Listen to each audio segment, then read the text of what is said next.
This woman's dressed very local and beautifully. Let's have a look what's outside the windows.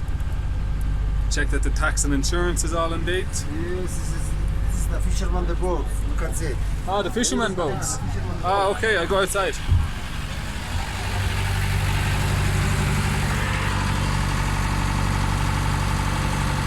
This is the local fisherman boat.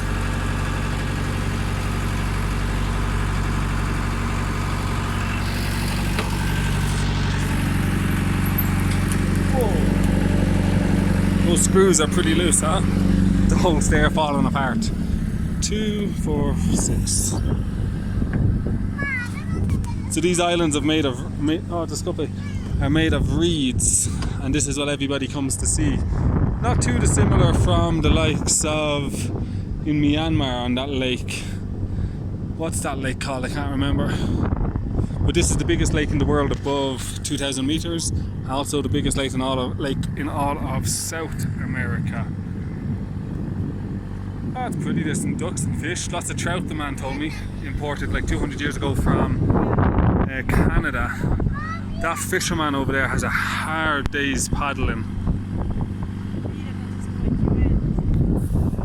With oars. Rowboats, if you will. Oh well, I mean, we didn't plan to come here and do this today. We were just walking and kind of stumbled in upon it, and that's nice enough. That driver is a great guy.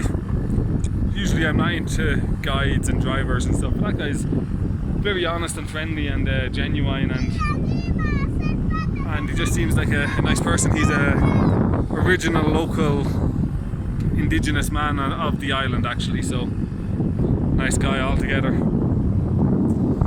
Views are spectacular.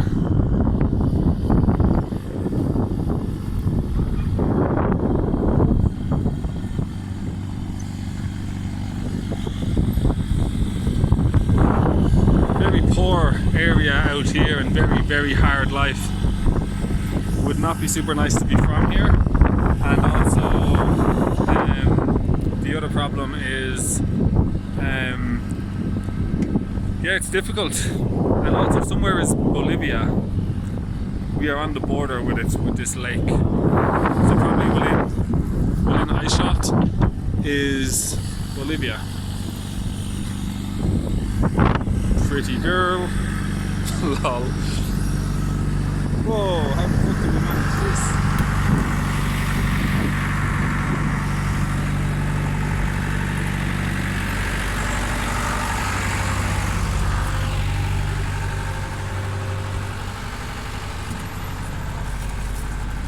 Back inside now in the relative safety.